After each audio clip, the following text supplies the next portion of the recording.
Welcome to Sai holistic healings by AK। I hope आप सब लोग सही रहे होंगे, 2024 में सब खुश रहे होंगे। 2025 की बहुत बहुत मंगल कामनाएं। अब जब जो आप वीडियो देखने वाले हैं वो श्री राजेश गुरु जी का है। वो वृंदावन में विराजमान हैं और उनका एक ट्रस्ट है जिसके बारे में बताएंगे और हम सब लोगों को 2025 की शुभकामनाएं देंगे। प्लीज़ वो वीडियो देखिए और बहुत से बहुत ज़्यादा उसको वायरल करिए, उसको सर्च करिए, उसके बारे में लोगों को ज़्यादा से ज़्यादा बताइए और इस संस्था से जुड़िए। धन्यवाद। Happy new year. जी हैं हमारे वृंदावन वाले, ये राजेश जी हैं और ये आज आपको न्यू ईयर पे, नए साल पे कुछ कहना चाहते हैं। बहुत से लोग हैं जो वृंदावन में साधु रूप में विराजमान हैं, लताएं, पक्षी, पेड़ पौधे, लेकिन जो इंसान रूप में विराजमान हैं उनके मुखमंडल से हम कुछ अदृश्य शक्तियां आके उनके मुखमंडल से हमें कुछ सलाह देती हैं। तो न्यू ईयर के बारे में गुरुजी कुछ बताइए, नए साल पे शिष्यों को क्या करना चाहिए। देखिए, मनुष्य जन्म बड़ा अनमोल है। हाँ जी। 84 लाख योनियाँ होती है। उसमें 84 लाख योनियों में एक ही बार मनुष्य जन्म मिलता है और इसको बहुत दुर्लभ बताया है। श्रुति कहती है, दुर्लभो मानुषो देहो देहि नाम क्षण भंगुरः तत्रापि दुर्लभम मन्ये वैकुंठ प्रिय दर्शनम। मनुष्य देह मिलना दुर्लभ है, वह मिल जाए फिर भी क्षण भंगुर है। और ऐसे क्षण भंगुर मनुष्य देह में भी भगवान के प्रिय संतों, भक्तों, गुरुजनों का मिलना अति दुर्लभ बताया है। तो अपने मनुष्य जीवन को सफल व सार्थक करने के लिए सत्संग करना चाहिए, सद्गुरु का संग करना चाहिए, उच्च कोटि के श्रेष्ठ भक्तों का संग करना चाहिए। कहते हैं, जैसा करोगे संग वैसा लगेगा रंग। एक शराबी दूसरे व्यक्ति को शराबी बनाता है, एक कबाबी दूसरे को कबाबी बनाता है, एक जुआरी दूसरे को जुआरी बनाता है। तो एक संत, भक्त, साधक, गुरु वो भी अपने जैसा ही बनाता है। इसलिए ऐसे श्रेष्ठ लोगों का संग करना चाहिए। अब 2024 चला गया, अब 2025 आज से शुरुआत हो गई है। इस नए वर्ष में सभी प्रेमी जन ये शुभ संकल्प करें कि हम भी सच्चे हृदय से भगवान की ओर चलेंगे और हमारे संग में जो भी आएंगे उनको भी अपना पूरा प्रयास करके भगवान के मार्ग पर चलाने की कोशिश करेंगे। कलयुग केवल नाम आधारा, सुमिर सुमिर भव उतरे पारा। तो कलयुग में भगवान नाम की महिमा बहुत ज्यादा बताई है। चैतन्य महाप्रभु का तो अवतार ही नाम महिमा के लिए ही हुआ था और चैतन्य महाप्रभु नाम में इतने डूबे रहते थे कि उनको अपने शरीर का भी भान नहीं होता था। हे कृष्ण कृष्ण कृष्ण हे कृष्ण, कृष्ण में डूबे रहते थे और हमेशा उनकी आंखों से अश्रुओं की धारा बहती थी। ऐसा कृष्ण नाम, राम नाम, प्रभु नाम में चमत्कार है, इतनी महिमा है। कहते हैं, नामी से नाम बड़ा होता है। इसलिए हम लोग जो देवालयों में, तीर्थों में, मंदिरों में भगवान के पीछे भागते हैं, अच्छी बात है, जाना चाहिए। परंतु अगर हम नहीं पहुंच पाए तो अपने ही घर में बैठे हुए, अपने ही स्थान पर, अपने परिवार के साथ, अड़ोसी पड़ोसियों को लेकर के सामूहिक रूप से भगवान नाम का कीर्तन करना चाहिए। हरे कृष्ण कृष्ण कृष्ण हरे हरे, हरे राम राम राम हरे हरे, हरे कृष्ण कृष्ण कृष्ण हरे हरे, हरे राम राम राम हरे हरे। गुरुजी, आप अपनी संस्था के बारे में भी कुछ बताओ, जो ट्रस्ट हमने स्टार्ट किया है, जिसके थ्रू हम भंडारा करवा रहे हैं। गौशाला का भी हम लोगों ने कहीं ना कहीं शिलान्यास करने की सोची है। तो थोड़ा सा भक्तों को इस बारे में बताइए कि ट्रस्ट क्या है, इसकी आधारशिला कैसे रखी, आप भक्ति मार्ग में कैसे अग्रसर हुए और इस लेवल तक कैसे पहुंचे गुरुजी। देखिए, शास्त्रों में प्रमाण है, गीता भी प्रमाणित करती है। और अर्जुन का गीता सुनते सुनते भगवान से एक प्रश्न खड़ा हुआ, संशय हो गया अर्जुन को कि हे भगवान, आपका भक्त। गीता सुनते सुनते अर्जुन संशय करके प्रश्न कर रहा है भगवान से कि भगवान, आपका भक्त जो है, आपकी भक्ति करते करते और आपकी प्राप्ति ना कर पाए और अपना शरीर छोड़ दे, तो ऐसी स्थिति में उसका तो फिर विनाश हो जाएगा, दुर्गति हो जाएगी। भगवान ने कहा नहीं अर्जुन, मेरे भक्त का कभी विनाश नहीं हो सकता है।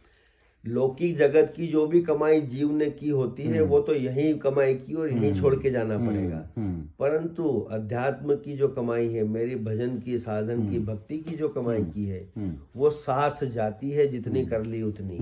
अगले जन्म में चाहे किसी भी योनि में जन्म मिला हो, वहाँ वो संस्कार भक्ति के काम आते हैं। और अगर मनुष्य जन्म मिल गया अगला जन्म, तो फिर जब बचपन से ही इस पूर्व जन्म के संस्कार भक्ति के बचपन से ही उस बच्चे में अपने आप स्वतः पैदा होते हैं, जागृत होते हैं। और वो ऐसे ही माहौल में उसको मैं जन्म देता हूँ, किसी श्रेष्ठ श्रीमान के घर, साधु संत के घर, भक्त के घर, ब्राह्मण के घर, ऐसे योग्य परिवार में उसको जन्म दे करके उसकी भक्ति फिर से वहीं से शुरू करता हूँ जहाँ से पिछले जन्म में छोड़कर गया था। मतलब मेरे भक्त का अर्जुन कभी विनाश नहीं होता है। इसलिए हे अर्जुन, तू चिंता मत कर, तू तो केवल मैं जो कहता हूँ वही कर। तू अपनी बुद्धि और अपने मन, अपनी इंद्रियों को लगाएगा तो मुझको और मेरे ज्ञान, गीता ज्ञान को तू समझ नहीं पाएगा। इसलिए सर्वधर्मान परित्यज्य मामेकम शरणम व्रज अहम त्वा सर्व पापेभ्यो मोक्षयिष्यामि मा शुच। अर्जुन, तू सब धर्मों को छोड़कर मेरी शरण में आ जा, मैं तुझको सब पाप, ताप, संताप सबसे मुक्त करके और तेरा कल्याण कर दूंगा। तो जब भगवान कह रहे हैं कि तू मेरा अंश है, तू मेरी शरण में आ जा, तो हमको तो केवल इतना ही काम रह गया कि ठीक है मैं आपका हूँ। भगवान जब कह रहे कि मम एव अंश ममैवांशो जीव लोके, ये गीता में कृष्ण कह रहे हैं, और रामचरितमानस में तो गोस्वामी जी महाराज कह रहे हैं कि ईश्वर अंश जीव अविनाशी, चेतन अमल सहज सुख राशि। यह जो शरीर रूप में मनुष्य जो बना हुआ है, ये ईश्वर का सनातन अंश है, ईश्वर का अंश है। तो गीता, भागवत और भी शास्त्र प्रमाणित कर रहे हैं कि हम भगवान के, और भगवान स्वयं कह रहे हैं कि तू मेरा है। तो हमको तो केवल स्वीकृति ही माननी है कि हाँ जी मैं आपका हूँ। कोई भजन करने की जरूरत नहीं है, तपस्या करने की जरूरत नहीं है। भगवान से कोई न कोई संबंध अपना बना लो। जो संबंध आपने भगवान से बना लिया, फिर आपको कोई जप तप करने की जरूरत नहीं। उस संबंध के नाते आप भगवान से जुड़ जाओगे, भगवान आपसे जुड़ जाएंगे। और भगवान का स्वभाव है कि अगर एक बार किसी को पकड़ लेते हैं तो फिर वो नहीं छोड़ते हैं। हमसे गलती हो सकती है, हम छोड़ दें भगवान को, पर भगवान नहीं छोड़ेंगे पीछा। ये भगवान का स्वभाव है। गुरुजी, एक बात बताइए, आपके तो पूर्व जन्म के कर्म उजागर हुए, उससे आपने भक्ति मार्ग अपनाया, और उसके बाद आप सेवा मार्ग में कैसे चल पड़े? ये हर ट्रस्ट जो है, ये कैसे आपके मन में विचार आया इसके बारे में? देखिए, ऐसा है कि जब हम मनुष्य जन्म में आए हैं तो कुछ न कुछ तो हम कर्म करेंगे ही, ठीक है ना। तो कर्म किए बिना जीव रह नहीं सकता है। तो कर्म करना ही है, तो क्यों न कोई शुभ कर्म, सत्कर्म, अच्छा कर्म किया जाए। अपना पेट तो कुत्ता भी भर लेता है, सही बात है, पशु भी भर लेता है। और मनुष्य जीवन पाके अपना ही पेट भरने के लिए दिन भर पुरुषार्थ किया, जीवन पर्यंत पुरुषार्थ किया, और एक 4, 5, 10, 20 लोगों के परिवार को ही अपना परिवार माना, बाकी के लोगों को पराया मान के उनसे कोई मतलब नहीं, किसी के दुख में काम नहीं आना, किसी के दुख से दुखी नहीं होना, जरूरतमंद के काम नहीं आना। तो पशु से बदतर है हम। बिल्कुल सही बात। हमको विवेक दिया है भगवान ने, अगर उस विवेक का आदर नहीं करते हैं तो पशु में और हमारे में क्या अंतर। इसलिए हमने इस कार्य का बीड़ा उठाया कि अगर कुछ कर्म करना ही है तो क्यों ना ये भगवान की जो प्यारी गाय है, गैया है, गौ माता, जिसको कि भगवान नारायण ने स्वयं इस धराधाम पर, इस ब्रज मंडल में अवतार लेकर, कृष्णा अवतार लेकर गौ सेवा का बीड़ा उठाया। और लाखों लाख गाय नंद बाबा के आंगन में होती थी, और भगवान ने उन बाल रूप में उन गायों की सेवा करी है। यमुना के तट पर गौचारण लीला करी है, छाक लीला करी है, ग्वाल बालों अपने मित्र सखाओं के साथ में बड़ा आनंद लिया है गौ सेवा करते हुए कृष्ण ने। तो इस गाय में ऐसी कोई खास बात है जो हम समझ नहीं पा रहे हैं। हम केवल इसको एक पशुवत ही देखते हैं या वैसे ही भावना से गाय गाय करते हैं, पर इसकी महिमा क्या है ये हम अभी तक समझ नहीं पाए।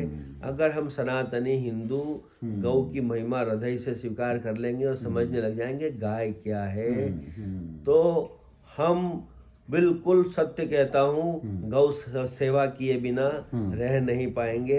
प्राचीन काल में आप चले जाइए तो आप देखेंगे, आपको पता चलेगा कि हमारे सनातनी हिंदुओं के हर घर में एक गाय निश्चित रूप से बंधी होती थी और गौ सेवा होती थी। इसी से हमारा देश, समाज और हमारा परिवार फलता फूलता है। गौ सेवा सबसे उत्तम सेवा है। गाय एक ऐसा प्राणी है जिसके अंग प्रत्यंग में देवी देवताओं का वास है, जिसके शरीर से जो भी कोई वस्तु निकलती है, मल मूत्र ले लो तो वो भी पूजनीय है। गाय का गोबर हवन कुंड यज्ञ वेदी पर लीपन कर देते हैं तो वह शुद्ध और पवित्र हो जाता है। उस यज्ञ वेदी के माध्यम से देवी देवता अपना आहार, अपना भोजन ग्रहण करते हैं। इतना पवित्र गौमूत्र और गाय का गोबर माना गया है। गाय की पूजा की जाती है, इसलिए गौ हत्या रुकनी चाहिए। देश, समाज और सनातनी हिंदू धर्म के लोगों से विशेष हमारा निवेदन है कि अपने पूरे मनोयोग से गौ हत्या को रोकने का प्रयास करना चाहिए। गाय बचेगी तो हम हिंदू सनातनी बचेंगे। अगर गाय नहीं बचेगी तो हम समूल नष्ट हो जाएंगे। इसलिए है हिंदुओं, है सनातनियों, जागो, उत्तिष्ठ, जाग रही और प्रण लो के मैं तन से, मन से और धन से जो सामर्थ्य मेरे को भगवान ने दिया है अपना पूरा प्रयास करूंगा गौ हत्या को रोकने में और सरकार तक अपनी आवाज को पहुंचाऊंगा कि गौ हत्या रोको, ये कानून लाओ। जब तक ये कानून नहीं आएगा ये संभव नहीं है। व्यक्ति अपना प्रयास करके तो कर ही रहा है, परंतु सरकार को पहल करनी पड़ेगी। सरकार से मेरा निवेदन है कि जो सरकार इस कार्य का बीड़ा उठाकर और इसको धरातल पर साकार रूप में लाएगा वो सरकार अजर अमर हो जाएगी, ये मैं विश्वास दिलाता हूँ। गाय वो देवी है जो कि आशीर्वाद दे दे तो जीवन की नैया पार हो जाए, मनुष्य जीवन सार्थक हो जाए, कल्याण भी कर सकती है। वो सामर्थ्य गौ माता में है। दूसरी एक छोटा सा निवेदन और मैं करूंगा प्रिय भक्तों।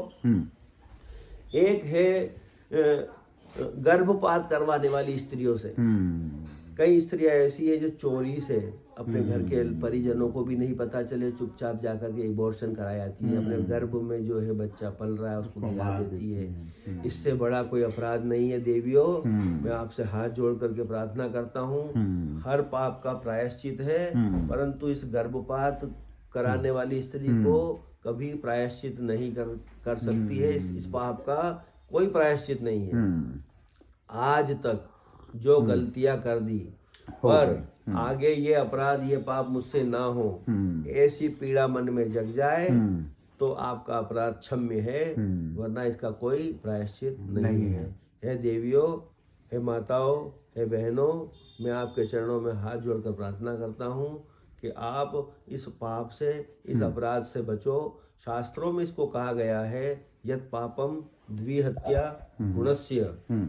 गर्भपात जो अपने गर्भ में पल रहे बच्चे का गिरा देती है उसको ब्रह्म हत्या से दुगना पाप लगता है। इसलिए आप अपने गर्भ में पल रहे बच्चों को मत गिराओ। भौतिक संसाधनों की व्यवस्था बहुत हो गई है। अगर आपको बच्चा नहीं चाहिए तो उन चीजों का, उन वस्तुओं का, दवाइयों का इस्तेमाल करके आप नियम को फॉलो करें और अपने पाप करने से बचें।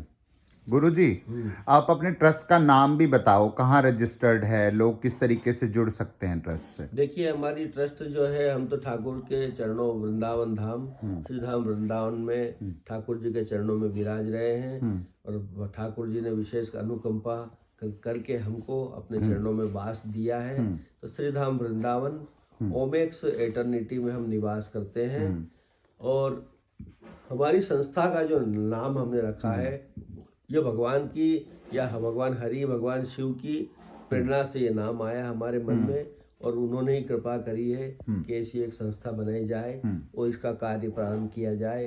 तो हमने हमारी संस्था का नाम भगवान की प्रेरणा से श्री हरि हर सेवा ट्रस्ट रखा है, जिसके माध्यम से कई तरह की गतिविधियां और सेवाओं का प्रावधान चल रहा है।